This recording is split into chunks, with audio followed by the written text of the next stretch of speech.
Cerberus must have tracked him down.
Commander, good to see you.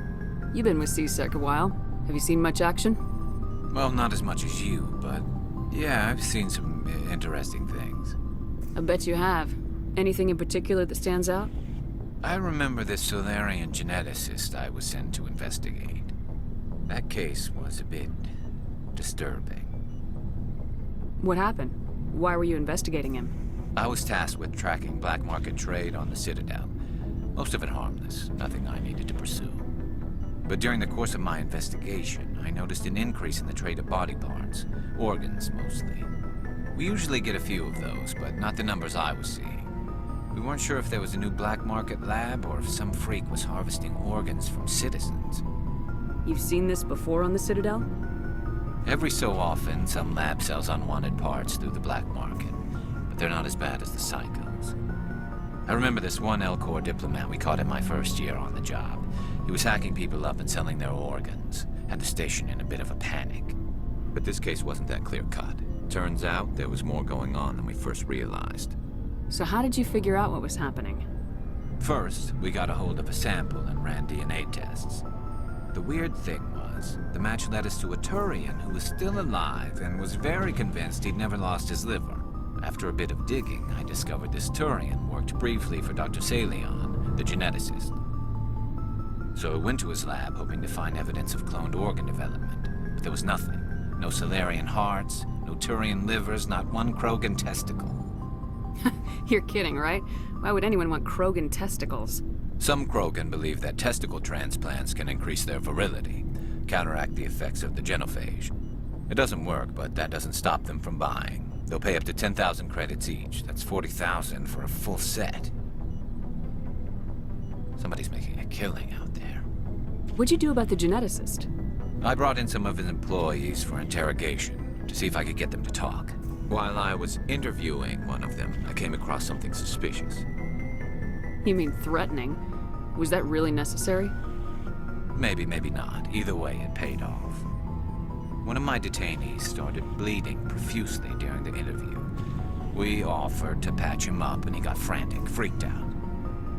I ordered a full exam to find out what was going on. Our medics found incisions all over his body, some of them fresh. That was our big break. These people weren't just Dr. Salion's employees. They were test tubes. Walking, living test tubes. He was growing parts inside these people? Exactly. He cloned their organs right inside their own bodies. Then he harvested them and sold them off. Most of the victims were poor. He'd pay them each a small percentage of the sales, but only if the organs were good. Sometimes an organ wouldn't grow properly, so he'd just leave it in them. Most of them were a mess, but only on the inside, hidden so nobody could see it. I hope he got what he deserved. That's the worst part. We never caught him. Why not? What the hell happened? He ran, blew his lab, grabbed some of his employees, and headed for the nearest space dock. By the time I found out, his ship was already leaving. He threatened to kill his hostages if we tried to stop him. But you went after him anyway, right? I ordered Citadel Defense to shoot him down, but C-Sec headquarters countermanded my order. They were worried about the hostages, worried about civilian casualties if the ship was destroyed so close to the Citadel. I told them those hostages were dead anyway. He just used them to make more organs. They wouldn't listen. Well, you can't get them all. No, but letting him get away like that. All they had to do was disable that ship, stop him from running. Maybe the hostages die, maybe they don't, but at least we stopped the bastard responsible for it all. A few casualties is a small price to pay to stop someone like that. Yeah, exactly. I mean, those hostages might be wishing they'd died by now anyway. Just wish I could have stopped him. That's all. Do you have any idea what happened to Dr. Salian? I sent out feelers from time to time, hoping to find something. I thought I'd found him a while back. He changed ships and changed his name to Dr. Hart, his idea of a joke, I guess. I told the military, but they weren't convinced it was him. I got the transponder frequency for his new ship, but I just can't get anyone to check it out. I'll check out the coordinates when I get a chance. I was hoping you'd say that. But Commander, take me with you when you go. If it's Salion, I want to be there when you find him.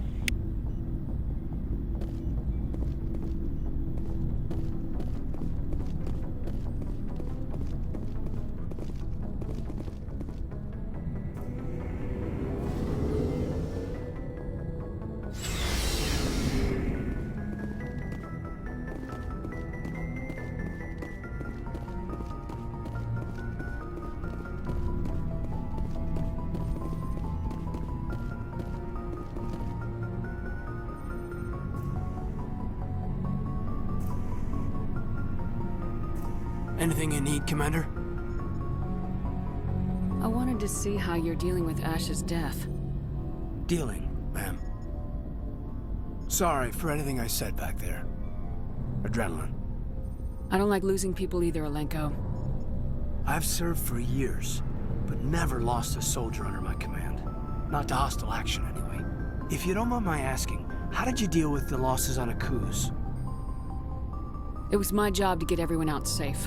I failed. I vowed not to let that happen again. Same here.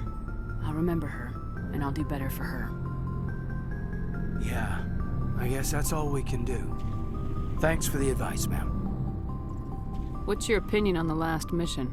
Input? Hell, I don't know. We're fighting giant machines from outside the galaxy. Should I be afraid of them? Or in awe of them? Anything so old, so intelligent. Yeah, they've been around a while. So were the Turians. We gave them a boot in the ass. I think we're gonna need a bigger boot, Commander. We'll talk another time, Lieutenant. Commander?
Shepard, I'm glad you're here.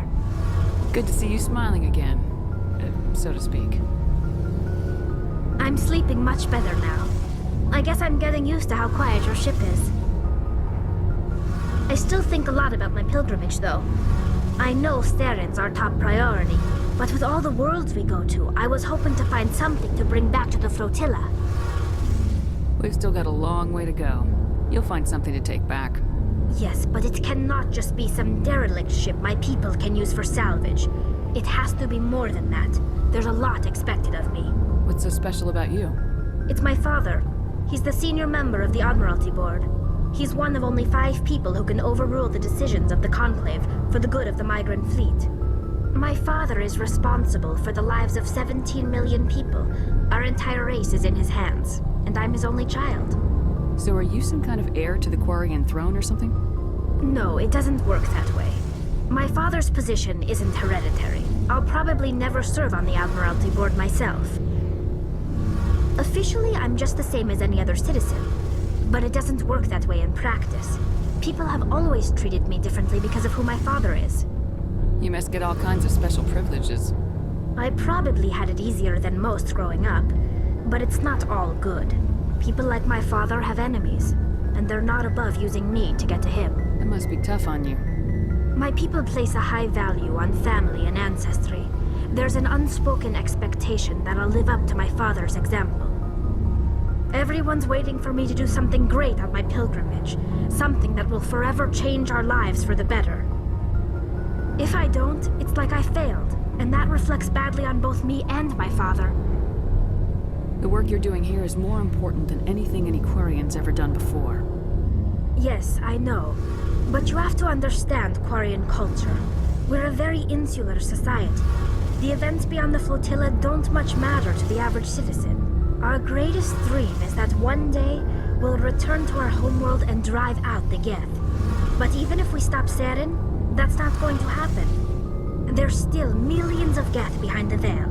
Until they're gone, our exile will continue. What would you need to bring back to make everyone happy? Something that would help us better understand the Geth. They've changed significantly since the exile. They've continued to evolve. We've done our best to study them, but it's not easy. They're very reclusive. Until recently, they never went beyond the borders of the Veil. And all the Geth we run into now are under Saren's control. We'd need to find Geth operating on their own, independently. But I don't want this to get in the way of our mission, Shepard. First, we stop Saren. Then I'll worry about my own problems. What was your father like? It wasn't easy growing up as the daughter of one of the Admiralty. Even before he joined the board, he was a prominent figure. People looked to him for leadership. He had to set an example, and he expected the same of his daughter. Plus, he was pretty strict, a military man through and through. He never allowed me to settle for anything less than excellence. As a kid, I sometimes felt like he was pushing me too hard. But now I'm old enough to appreciate what he taught me. The world doesn't owe us anything. If we want something in life, we have to earn it. Where was your mother in all this? Mother was around, but she always seemed to kind of blend into the background. Almost like she was overshadowed by my father. He tends to do that to people. She passed on about 5 years ago. Some airborne virus that swept through the fleet. Happens sometimes when the filters start to break down. I think my father took it pretty hard. After she was gone, he became even more focused on his work. I think that was his way of dealing with the grief. Sounds like a tough upbringing. You don't resent your father at all? Like I said, it wasn't easy.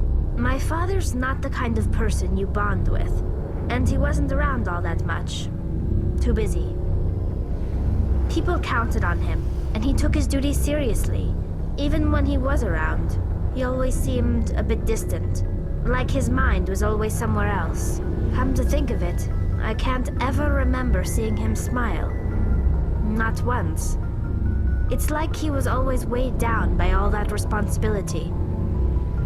I mean, I know he cares about me, but he never really showed it, not in the usual way. I guess the best thing I can say about my father is that I respect him. I want to talk about something else. Like what? I want to know more about the pilgrimage. When my people reach maturity, we leave our birth ships and seek acceptance with a new crew. It's necessary to maintain genetic diversity among the fleet. But no ship wants to accept someone who will be a burden on them. So, to prove our worth, we embark on a pilgrimage. We set out alone, leaving the flotilla and our families behind us. We only return once we have found something of value we can bring back to the fleet. This is presented as a gift to the captain of the respective ship we wish to join. If the gift is accepted, we are welcomed into the crew. Can a captain choose to reject the gift? That doesn't happen often. Most captains are eager to increase the size of their crew. It increases their own standing in our society.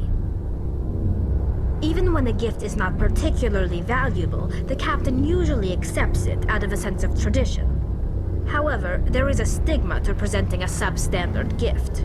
It's not the best way to make a good impression on a new community.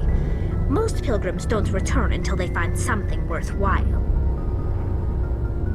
I can't believe they just send you off alone. It's not like they just cast us out.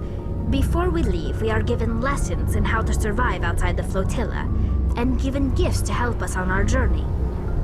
We also receive implants to fight off sickness and disease. Generations of living in an isolated and highly controlled environment have left our immune systems weaker than most. By the time we leave the fleet, we are well equipped for the pilgrimage. This is a rite of passage for all Quarians. If it were dangerous, our numbers would suffer. Virtually every pilgrimage ends with a triumphant return and the ritual presentation of the gift to one of the fleet's captains. I want to talk about something else. Like what? I should go. See you later.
Message coming in from the brass at Arcturus. Patching it through. Normandy? Admiral Hackett here. We're getting reports of a marked increase in Geth activity in the Skyllian Verge. Surveillance drones have identified Geth outposts on 4 different planets in the Armstrong cluster. We need someone to take them out. We have any idea what they're after? Hard to say. They may be just gathering intel on us. Or maybe they're setting up staging grounds for hit-and-run attacks on human colonies. It could be the first wave of an invasion. Let's hope not. We need someone to investigate this, Shepard. Finding Saren is still your top priority, but you've got experience fighting the Geth. You're the logical choice to take out these outposts. We're transmitting all the locations of known Geth outposts in the Armstrong cluster to the Normandy now. Admiral Hackett out.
outpost?